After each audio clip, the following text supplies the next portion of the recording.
राधे जय श्री कृष्ण। दोस्तों, किशोरी क्रिएशन से मैं सपना शर्मा आप सभी का हार्दिक स्वागत करती हूँ आपके अपने चैनल पर।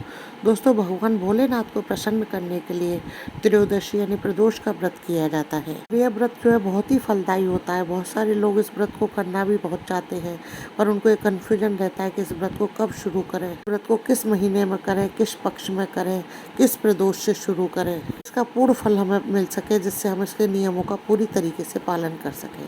वैसे तो आप प्रदोष का व्रत किसी भी महीने में उठा सकते हैं, लेकिन किसी शुभ मास या बड़े मासों में इस व्रत को उठाया जाता है, शुरू किया जाता है। यानी कि इसे किसी अच्छे महीने में अच्छे योग से और पूरे नियमों के साथ, संकल्प के साथ इस व्रत को शुरू करते हैं तो उसका पूर्ण फल आपको मिलता है। दोस्तों, इस वीडियो में आपके प्रदोष व्रत से संबंधित सारी कन्फ्यूजन दूर हो जाएंगे। इसके लिए आप वीडियो में मेरे साथ लास्ट तक बने रहें।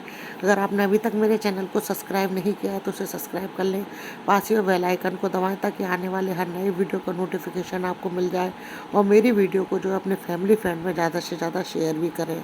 प्रदोष के व्रत को माघ महीने, बैसाख महीने, सावन महीने और कार्तिक महीने में प्रारंभ करना अत्यंत शुभ माना जाता है। इन चारों महीनों में इसे शुक्ल पक्ष में ही प्रारंभ करना चाहिए, जिसे बहुत शुभ माना जाता है। और अगर शनि प्रदोष से आप या फिर सोम प्रदोष से व्रत शुरू करते तो यह व्रत करना जो है अत्यंत उत्तम फलदायी होता है। प्रदोष व्रत को शनि प्रदोष और सोम प्रदोष से शुरू करना जो है अत्यंत फलदायी होता है, लेकिन किन्हीं कारणवश 4 महीनों में शनि प्रदोष और सोम प्रदोष आपको नहीं मिल पाए, फिर आप शुक्ल पक्ष के किसी भी प्रदोष से इस व्रत को जो है आप प्रारंभ कर सकते हैं। प्रदोष व्रत में वारों का विशेष महत्व होता है। जिस दिन प्रदोष व्रत जिस बार को पड़ जाता है उसी बार के नाम से उस प्रदोष का नाम हो जाता है। जैसे सोमवार को प्रदोष का व्रत पड़ जाता है तो उसे सोम प्रदोष कहा जाता है। मंगलवार को पड़ जाता है तो उसे भौम प्रदोष कहा जाता है। बुधवार को पड़ जाता है तो उसे बुध प्रदोष कहा जाता है। तो शनि प्रदोष शनिवार को पड़ने के कारण शनि प्रदोष कहा जाता है।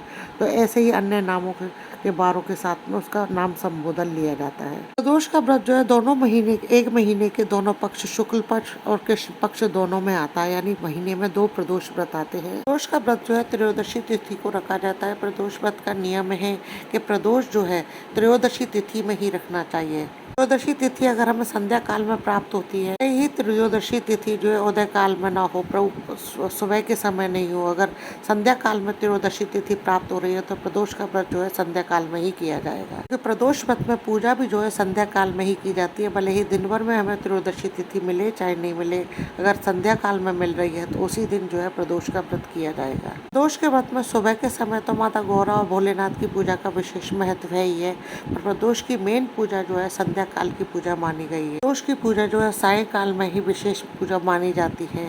प्रदोष की पूजा में जो है आप शिवलिंग का अभिषेक का विशेष महत्व है। उन्हें जल से, दूध से, दही से, पंचामृत से, गंगा जल से, गन्ने के रस से, अनार के जूस से का अभिषेक जो है आप शहद से, घी से, शक्कर से आदि चीज़ों से कर सकते हैं। जो सामग्री आपके पास जी अप्रोच में आप उपलब्ध हो, उससे आप जो है शिवलिंग का अभिषेक कर सकते हैं। अभिषेक के बाद में भगवान शिव के श्रृंगार का भी विशेष महत्व होता है। भगवान शिव का श्रृंगार जो है विभिन्न प्रकार के पुष्पों और पत्तों से किया जाता है। भगवान शिव को प्रसन्न करने के लिए उनके विभिन्न प्रकार के श्लोक, स्तोत्र और मंत्रों का जाप किया जाता है। प्रदोष का व्रत आप जब भी आरंभ करें तो अपने मन की कामना को लेकर के उसके साथ संकल्प करके कि ये मेरी मन की कामना है, इसको लेकर के मैं प्रदोष व्रत प्रारंभ कर रही हूँ, तो उस प्रदोष व्रत को प्रारंभ करें। संकल्प के समय पर आप ये बोले कि मेरी ये मनोकामना है, इस व्रत को मैं इतने दिनों तक करूँगी या करूँगा। प्रदोष के व्रत का संकल्प आप 1 साल, 3 साल, 5 साल, 11 साल, जितने भी आपकी इच्छा हो उतने साल का ले सकते हैं ये संकल्प। फिर इस व्रत का संकल्प जो है आप आजीवन का भी लेकर के इस व्रत को प्रारंभ कर सकते हैं।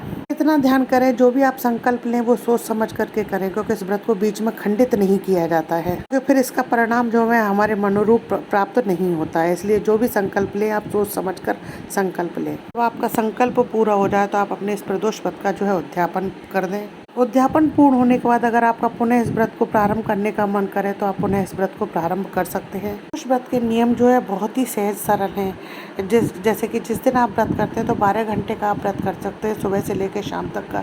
शाम की प्रदोष काल की पूजा करने के बाद में आप अपना व्रत का पारण कर सकते हैं, या फिर दूसरे विधि के अनुसार आप 24 घंटे का प्रदोष का व्रत रख सकते हैं। जैसे जिस दिन सूर्य उदय हो रहा है उस दिन से प्रदोष व्रत है, उस दिन से अगले दूसरे 24 घंटे तक जो आप व्रत रखें और उसका पारण करें अगले 24 घंटे में। प्रदोष के व्रत को आप निर्जल भी कर सकते हैं, जल पी करके भी कर सकते हैं, फलाहार ले करके भी कर सकते हैं, ना नमक खा करके भी इस व्रत को कर सकते हैं। और अगर आप चाहें कि मीठा खा करके व्रत करें तो मीठे से भी आप व्रत कर सकते हैं। भक्त की साधक की जो है शक्ति और सामर्थ्य के अनुसार प्रदोष का व्रत कर सकते हैं आप।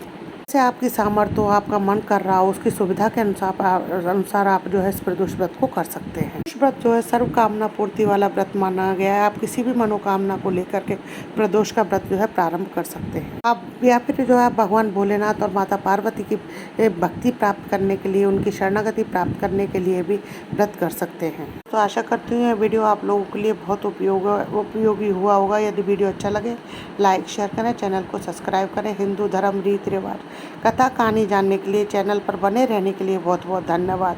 साथ ही कमेंट्स बॉक्स में जो है हर हर महादेव लिखें। हर हर महादेव।